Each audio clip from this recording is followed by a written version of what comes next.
This is Kinda Murdery Season 1, Ghost Towns of the Mojave Desert, presented by Criminal Content.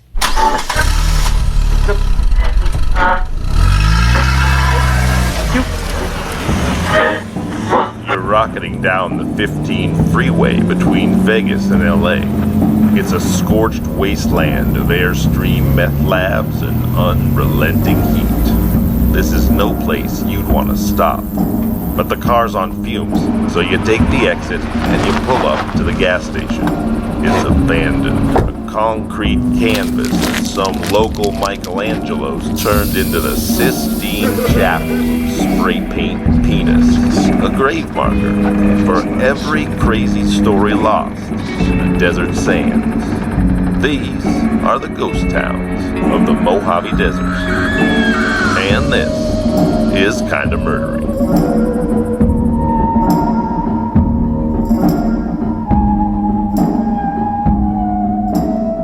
Hey everybody, and welcome to Kinda Murdery Season 1, Ghost Towns of the Mojave Desert. I'm your host, Zevon Odelberg. Thanks for deciding to be here. So today, we're heading over to the town of Goodsprings, Nevada, located 38 miles southwest of Las Vegas. Just take the 15 freeway to Jean, Nevada, and then head 7 miles north on the 161, and there you are, Goodsprings. Like much of the Silver State, the story of Goodsprings begins in the ground. Back in 1892, the surrounding area boasted one of Nevada's biggest mineral strikes. Rich in zinc, copper, lead, silver, and gold, the town was home to 200 residents, most of whom worked in the Keystone Gold Mine and lived in what was then the tent city of Goodsprings. In 1910, Salt Lake Railroad, or SLR, built a depot in nearby Jean and ran track to Goodsprings, which led to a brief economic boom. By 1915, the mines were roaring, and Goodsprings was home to 1,000 people. But the earth giveth, and the earth taketh away. High demand for lead and zinc during World War I drained the mines, which were closed by 1930, and 4 years later the SLR ripped up the track that had been responsible for the town's brief expansion. Today, Goodsprings is home to only 239 souls, just a handful more than lived in the tent city over a century ago. Its primary claim to fame is the still operating bar and restaurant, notoriously haunted Pioneer Saloon, and a 131-year history of being kinda murdery, pretty darn murdery, and absolutely, positively, super-duper murdery.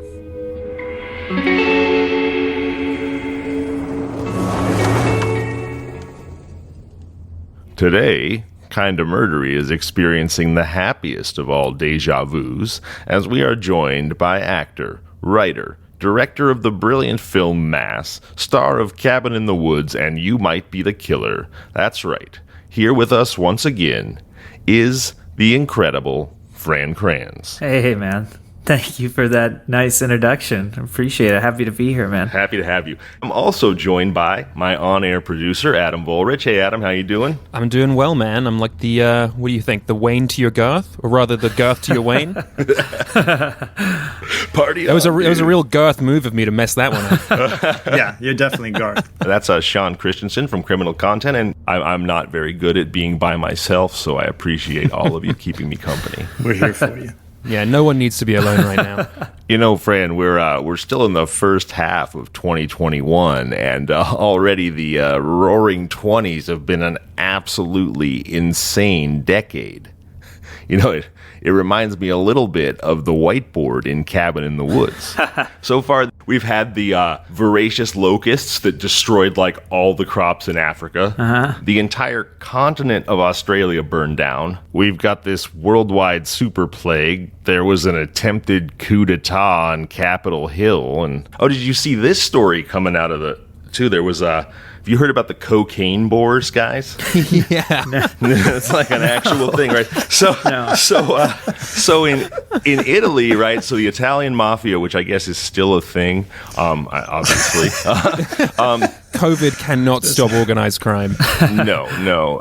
So they hid $22,000 worth of blow in the forest in Italy. Well, apparently Italy has like the world's worst wild pig problem. Like some pigs ran away from some farms a little while ago, and now the entire country is overrun with like long-haired, long-tusked, vicious wild boars. And these boars... Is that an overstatement? Really? Is it? No, it's not. A bunch of hippie pigs on cocaine just roaming around the country. Really, exactly. But really pissed off sort of PCP hippies, like Manson hippies, not peace and love hippies, right? So they happened upon this $22,000 worth of cocaine stash in the woods, and they've got those pig noses, and they literally snorted it all. Wow. That's incredible. That's the truth. truth. I mean, at least someone's having a good time. I was going to say, they, on the other hand, are thriving. Yes, they are thriving. Right, yes. I'm like, where can I buy that bacon? Enough with the applewood smoked. Can I get the cocaine infused? But very nice. So, going back to this whiteboard idea, right? So if we've got locusts, we got a continent burning down, we got COVID-19, and we got cocaine boars. I just kind of want to know, if you're in don't one forget, of those. Murder hornets. Did you say murder hornets? Oh, yes. Yeah, I forgot. Murder hornets. Hornets. Okay, yeah. I'm gonna get my dry erase pen and I'm gonna add murder hornets Well, I loved here. the whiteboard had. I was always so blown away by the ordinary kind of the sort of pedestrian calls. Like there was Kevin. Right? Yes. Kevin is on there. Kevin's on the whiteboard. Everyone's got a Kevin. Snowman is on there also, which is like, well, is that mundane or is that terrifying? There's really no way to know until it happens. And there's twins. I got a couple questions for you, Fran. If we had these options up on the board, which one would you pick? Would it be burning continents, unexpected insurrections, murder hornets, cocaine pigs? Which one? Oh, cocaine pigs. Yeah. I mean, that would be just a ridiculous movie. Yeah, definitely. Yeah. That's definitely the most fun one. That is a really funny movie, yeah. Well, if you're going to die, you ought to do it fun-wise. Cabin in the Woods 2. Cocaine pigs. Yes. Yeah. All right, guys, let's get into it. Taking a quick look at the itinerary here, it's clear that Goodsprings has plenty of attractions for murder tourists like us. First up, we have the Pioneer Saloon, haunted by no less than 3 ghosts. Then it's on to No Pants Nolan and the Effie Morris Hammer Slaying. And finally, a very dark and very murdery take on the classic 1987 film, Mannequin. So when you walk into the Pioneer Saloon, I mean, it definitely feels kind of murdery. You got ancient graying wood floors, wood-bladed fans hanging high from pressed tin ceilings. There's a long worn wooden bar with a large ornate built-in bar cabinet behind it. The Pioneer Saloon in Goodsprings is the bar that every beloved hipster hangout tries their level best to copy.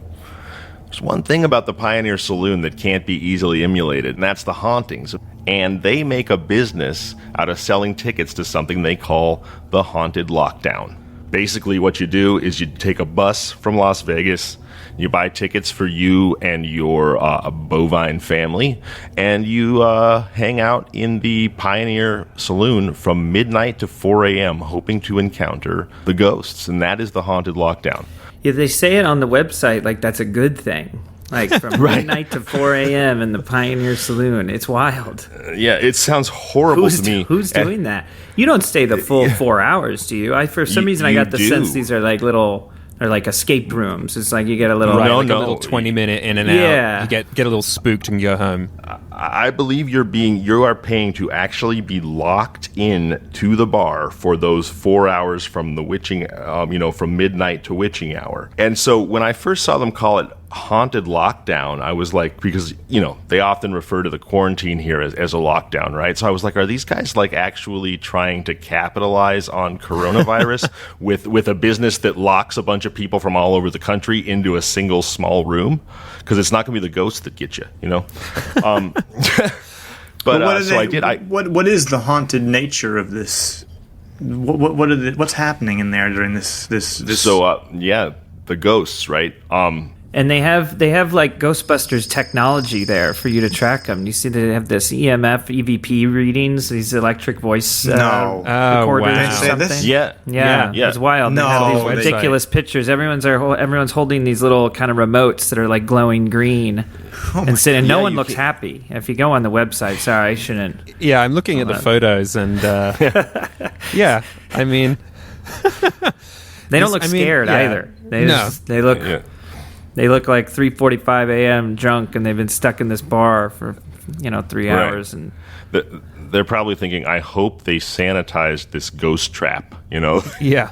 Like when you get the shoes at the bowling alley, and you're like, "God, I hope that spray works." Oh, they do have one photo where they've gone and adjusted the opacity on one of the patrons, so they look a little ghostly. That's about as close to a haunting as I'm seeing in any of this quote evidence here.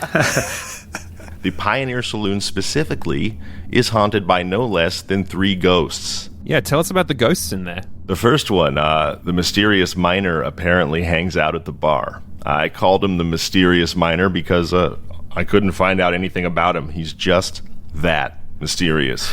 To this day, there are bullet holes in the wall of the Pioneer Saloon that tell the story of our second ghost, the not at all quarrelsome killer. Let's go back to 1915. 2 years after the Pioneer Saloon was built, bear of a man, Mr. Paul Koski, was shot to death for cheating at cards. His apparently not a murderer, Joe Armstrong, was acquitted according to the Reno Gazette because he had, quote, never been a quarrelsome man and had a splendid record. In other words, he got acquitted for, quote, generally being a nice guy, despite the fact that he just shot a man to death over a card game. Wow. And there are witnesses and everything, I assume. Yeah, there was no question that he killed him. They literally let him off for not being quarrelsome and having a splendid record, whatever that means. That's incredible. Times were simpler back then. Yeah. He just built up enough good karma that it was considered an even trade when he finally popped someone. That story makes me nostalgic, just like I'd love to have lived back then. For what, the apex of white privilege when everybody... Yeah, exactly. Like if everybody just agrees you're a nice guy, you can just kill whoever you want. Oh yeah, Fran's great. He can just let him murder somebody. He's cool. We like him. Oh no. Yeah. Oh boy. Anyway. I also am nostalgic for those days. Yeah. Settled with a handshake, that kind of stuff. Yeah. Sorry I killed your brother. Here's a handshake. Well, I mean, if a guy as nice as you killed him, he must have done something deserving of death.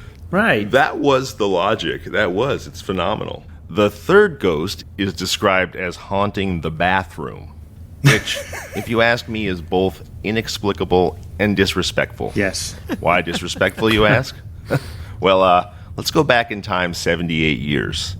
It's early January 1942, and silver screen screwball comedy legend Carole Lombard is on her way back to California following a war bond rally in Indiana. Because of the war, signal towers in the Nevada mountains are dark, so the pilots don't see the broad side of Mount Potosi, about 7 miles from Goodsprings. The plane hits the mountain. Everyone dies.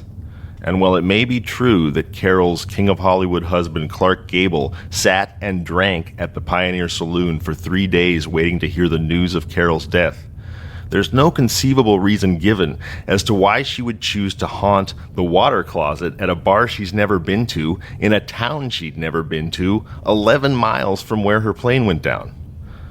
Look, I'm not here to dispute the existence of ghosts, but for Pete's sakes, President Roosevelt posthumously awarded Lombard the Presidential Medal of Freedom and called her the first woman killed in the line of duty in World War II. I don't think it's fair to reduce a woman like that to some ghost town moaning Myrtle who spends eternity haunting toilets. Oh, are we supposed to think that Carole Lombard is just hanging out in a bathroom right now? That's correct. That's what those assholes at the Pioneer Saloons, that's what they sell to people. I'm gonna call bullshit on when that one. When you go there, that's false advertising, because what they're saying is when you come in here, you're going to see a big star, but only in the bathroom. Yeah, they're just like, who is the nearest famous person that died? Let's claim they're hanging out here. I was just going to say, who can be in my bathroom? Right, given that she's this Your modern bathroom. Yeah, Natalie Wood. I'm kind of, she died off Catalina. Maybe Natalie Wood's in my bathroom. Right. Yeah, right. She's looking for, it's a sort of love story. Isn't she kind of looking for Clark Gable? If he was at the bar, it's just some kind of misconnection there. Like, she just thinks he's going to come in and puke or something. And but so why is she in the bathroom, like, putting her face on for Clark? I mean, I think the whole thing is just sort of gross. I think there's just it's kind of a game of telephone that happens between life and the afterlife, and like she thinks she's in the right place, Yeah, on the I think you're the toilet telephone. I think you're giving the folks at the Pioneer too much credit here. I mean, we're talking about an honest-to-God American hero that they've consigned to their bathroom to hawk tickets to, like, tourists from Nebraska. I find it pretty distasteful. I think we've clearly given this more thought than they have, is really what it comes down to. Yeah. Fran, to your point, they're like, we have a ghost that we call the lady in the bathroom, and it's probably Carol Lombard. What the fuck? Who else would it be? Right. I've got a creaky stare outside my door, and I have to tell you, I'm pretty sure it's John Lennon. Yeah. All right. That's the Pioneer Saloon, folks. Want to talk about some real murders? Yeah, let's get dark. Let's get real. Let's do it. Yeah. Here we go. 1955, Las Vegas. Elderly landlady Mrs. Effie Morris is found unconscious on her floor after being viciously attacked with a claw hammer in what was at the time called, quote, one of the most brutal beatings in the history of North Las Vegas. Anyone familiar with the history of Vegas will understand the gravity of that description. Mrs. Morris succumbs to her injuries and a manhunt is launched for 23-year-old Gerald James Nolan, an ex-GI who has been rooming at Mrs. Norris's home. He disappears following the attack and leaves behind a pair of bloody pants. Make no mistake, this is a god-awful story, right? But leaves behind a pair of bloody pants. Does anybody else picture Jerry Nolan running out of the house in an Oxford shirt, tighty-whitey banana hammock, and tube socks just covered in blood? Well, I sure do. That's like, yes. That's what I saw. Like, we do now. Thank you. It feels like he murders the lady with a claw hammer, just like shucks his bloody trousers, and fucking bolts out the house like the gingerbread man. That's what I picture. So Nolan flees the scene and disappears. A couple weeks later, deputies are combing Goodsprings after 87-year-old Al Leeser, a guard at the Argentine mine, reports that he saw a young man climb out of his kitchen window. He went inside to find groceries on a blanket that he surmised the man had intended to steal. Analysis of fingerprints left on the groceries indicate that they're a match for Nolan. Sheriff W.E. Leipold intends to send a mounted posse to investigate 12 abandoned mines in Goodsprings, where he believes the suspect may be hiding.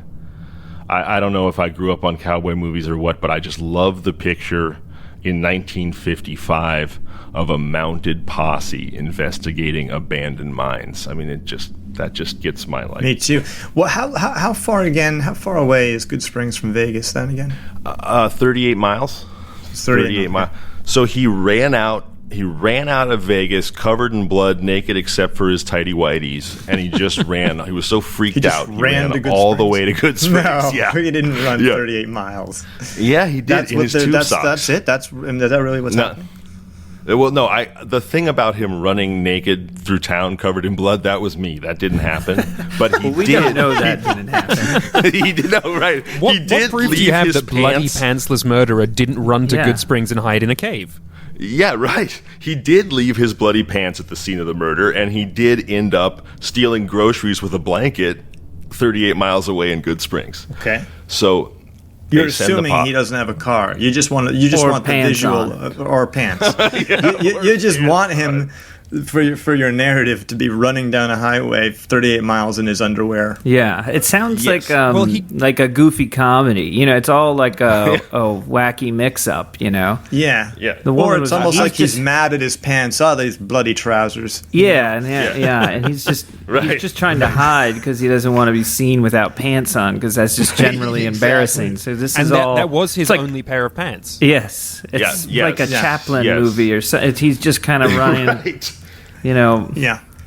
High knees. Twice quicker than a normal human being. Yeah. So the posse searches the mines. They don't find Nolan. And eventually, they quit searching the Las Vegas area based on, and I quote again from the newspaper, information from motorists that the suspect fled to Southern California. Okay, so hold on. Now, I'm not exactly sure what information from motorist means, but now I'm basically picturing the same guy in his tighty whities and socks just sprinting down the 15 freeway, hell-bent for LA. Just like, I got to get there. And he just tells people in their cars that that's what he's doing. Well, there must have been some, very vivid or specific description that the police or the posse could give motorists, because unless everyone around, the state knew what they were looking for, there was obviously some consensus. So I'm actually makes me sort of, believe even more that he was running around in his underwear. Right. We got an APB out on a white male covered in blood, wearing tube socks in a banana hammock. Yep. Yeah, and then everyone knows what to look for. It's unmistakable on the highway. I think you're onto something there. I think we've solved this case. Yes. The guy definitely had no pants. Yeah, he was No Pants Nolan is what they call him. So authorities finally catch up to Nolan almost a year later in Los Angeles, where he's working as a pin monkey at a local bowling alley. A pin monkey, in case anyone is wondering, is somebody who sets the pins in an old-timey bowling alley before they had the automated system. Okay. So it turns out that when he allegedly hammer slew Mrs. Nolan, he was under a suspended probationary 5 to 7 year sentence for armed robbery. So, and he freely admits to the judge, now once they've caught him, that he had, quote, violated all the terms of his probation. You think? Yeah, you're right. I violated all the terms of my probation. Oops, you got me. Yeah. So basically, I don't really understand how lazy prosecutors were back in 1955, but they decide they can't make the case for the hammer slaying.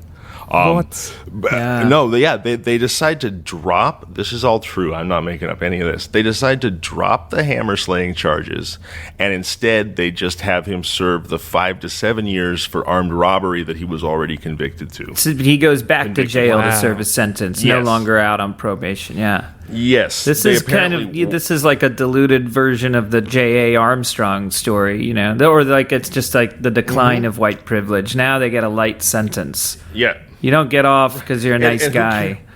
And it was all you lost your pants. You were just you weren't thinking straight. How dare you? Well, he's clearly not that nice of a guy. I think that's the issue, right? That's what it is. You're not a nice guy. 5 to 7.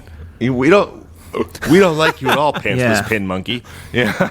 But it's also like, what about justice for the family of Effie Morris, super right? dark, this story, Sure, he goes back to jail, but not for the murder, not for the brutal, worst beating in the history of Las Vegas murder, just for the thing he'd already been convicted for. So they're telling the family of Effie Morris, like, fuck off, guys. Yeah, they're just like, well, he was going to jail anyway, so that's that.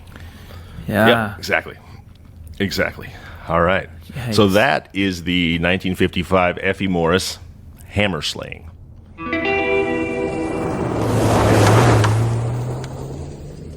Whew. Well, I feel like we all need a little cheering up after that one. So, hey, Fran, you got a story from Cabin in the Woods that you feel like was your most kind of murdery moment? I'm trying to think of. I think it was Chris. It was not all of us. There were 5 of us, right? Anna, I think it was Chris Hemsworth, Jesse Williams, and Kristen Connolly and I. I feel like Anna wasn't there, but we had like a weekend and we went to Whistler, the ski resort, but it was not, I forget, must have been like spring. So it was just a kind of an excuse to get away. And I do remember, maybe I shouldn't say that all this, this at their expense, but we got some like little condo for the weekend by Whistler Blackcomb, right? The ski resort. And, just got like wasted, just were like drunk a lot. And there was this guy who, there was like the clerk or I don't know, it wasn't a hotel, but he was the guy that kind of ran the place, for lack of a better word, let's say it was like the hotel clerk or something. And like, it started off, he was kind of friendly, you know, and then we started to get noise complaints, which were fair. But, you know, because we were just like rowdy and out of control. But, from the staff. We sort of realized that there was no one else there. You know what I mean? And we started to be like, what's with the noise complaint, you know? And how is this working? And he would kind of come up like consistently, and he was like sort of persistent. And then the tone of it sort of shifted because we would kind of change our behavior, and it was clear that, like, wait a minute, is this guy, like, we finally started to realize that this guy kind of just wanted to get involved somehow, or like he was lonely or something. Yeah, he was just trying to like get, you know, just sort of, you know, check in on us, and the whole thing got a little creepy. And I remember Jesse Williams finally like went down and like talked to him, and then it got really tense, you know, and kind of being like, "What are you doing, man? What are you doing?" Knocking, you know, and then it got creepy, and we were all kind of scared. So thinking of just sort of like our what could have been a kind of horror film moment and made for sort of an eventful weekend was sort of us in this kind of like abandoned kind of condo complex with the I mean, sorry if that guy's listening, but like, you know, the creepy landlord, you know, creepy innkeeper. So let me ask you, did he have rhinestone pinky rings on by any chance? No, but he was, I mean, like, Vancouver's like a cool, so this was kind of, I mean, and this is Whistler, but this had there was a backcountry feel to it, certainly. Like, there was a point, and again, we were all, you know, pretty drunk most of the time, but it definitely felt like things were getting a little creepy. Yeah, definitely. He definitely had the quality of like an Anthony Perkins. At least that's what we started projecting onto this guy. It was like, oh my God, this guy's a psycho. This is really kind of scary and creepy. And he definitely knew where you slept. Right? Yeah. No, sure. No, like the complaints just got strange. You know what I mean? And then I remember at one point he was like, "When are you guys planning on leaving?" And it was like, "What is this? What's going on?" You know? Yeah. It was. Yeah. It just, I felt like it might have just been a lonely guy, you know, and we were all kind of the same age, and maybe I'm being too hard on him. Yeah. He's like, "So I do a great Neil Diamond impression if you guys are into Neil Diamond." Yeah. It's just like really, really weird. You guys got an appetite for another one? Let's do it. Yeah? Absolutely. So next, we're going to talk about the Allen Schindler Mannequin Hammer Attack. It's 2017. We're in Las Vegas this time.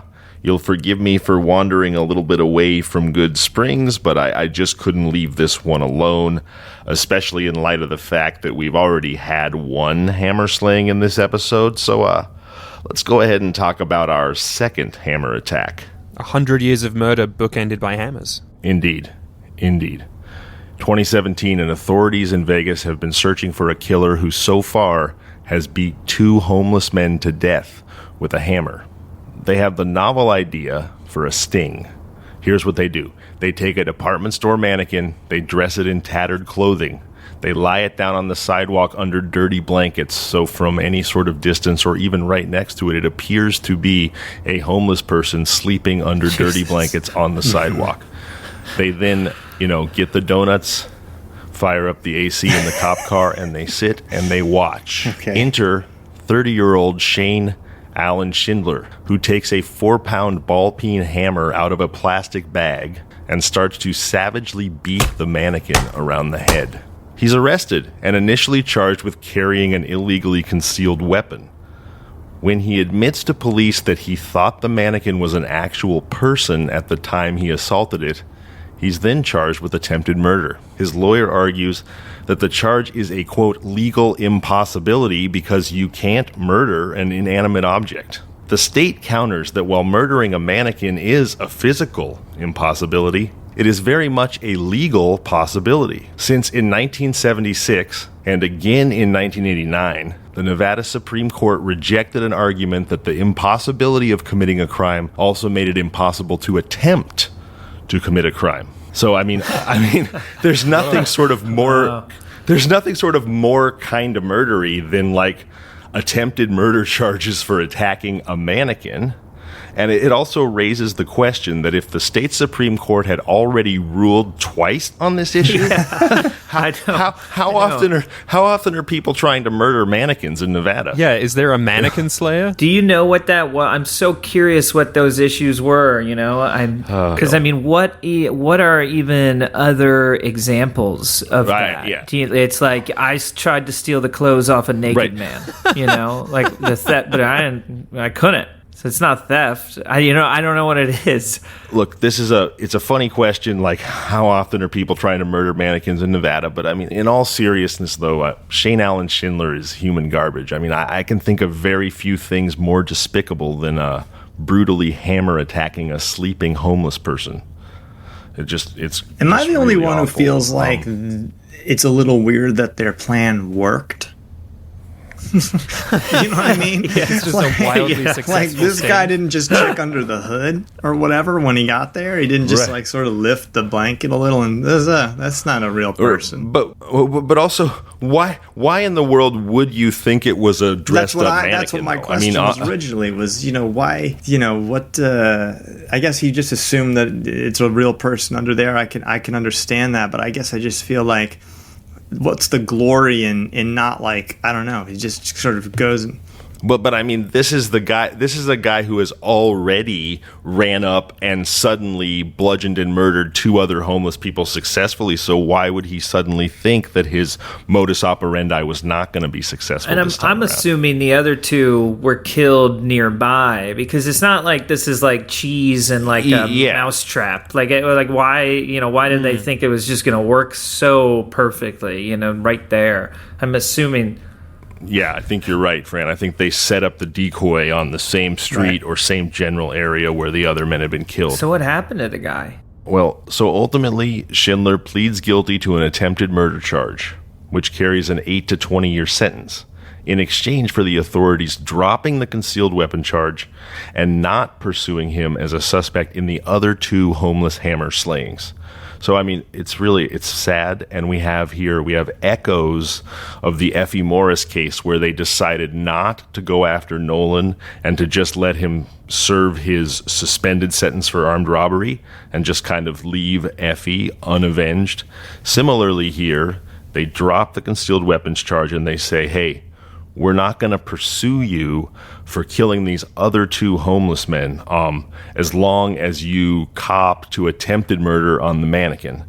And I mean, frankly, attempted murder on a mannequin, you probably have at least a shot of wriggling out of that in court, and you'd rather have a concealed weapons charge than attempted murder. So the fact that, look, we're not going to go after you for these other 2 guys was enough to get him to plead, really, I think, suggests that he very much killed the other 2. And it's really sad that those people remain unavenged, and it's probably a kind of sobering commentary on the value that our society places on homeless people and in the case of Effie Morris, old people. Yeah. I mean, it's really lazy police work, and it's really lazy legal work, right? And I feel like that kind of just that is the Mojave Desert. That's what makes it all kind of murdery, is that like everyone who's supposed to be carrying justice in any kind of way is kind of on vacation, right? And so that's what allows this Wild West thing to keep on going.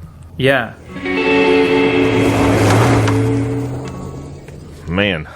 Well, on that uplifting note, it's time for our 5-star review of the week. This one comes in from someone named Bill and Bex. It says, intense and exhilarating. This podcast takes you on a wild ride through the wastelands of the Mojave Desert. Each ghost town visited is full of amazing stories that are all kinda murdery. It's fun, and the hosts make you feel like a friend. Oh, thank you, Bill and Bex. Sounds like we're actually accomplishing what we're trying to do here. So please rate, review, subscribe, and write that review, and maybe you'll get to hear it read on the air. We love you guys. Thank you. Fran, I thank you so much for coming by again. This has been a super fun day, and we really appreciate your time and your friendship. Thanks to everybody for taking the time to listen to us, and for Adam Volrich, Sean Christensen, and the always awesome Fran Kranz. I'm Zevon Odelberg, and this has been Kinda Murdery. This is Kinda Murdery, Ghost Towns of the Mojave Desert, presented by Criminal Content. You can find us online at kindamurdery.com and on all social media at Kinda Murdery. Email us at contact@kindamurdery.com. Listen to us on all your favorite podcasting apps: Apple Podcasts, Spotify, Overcast, Google, and more. Don't forget to rate about the show.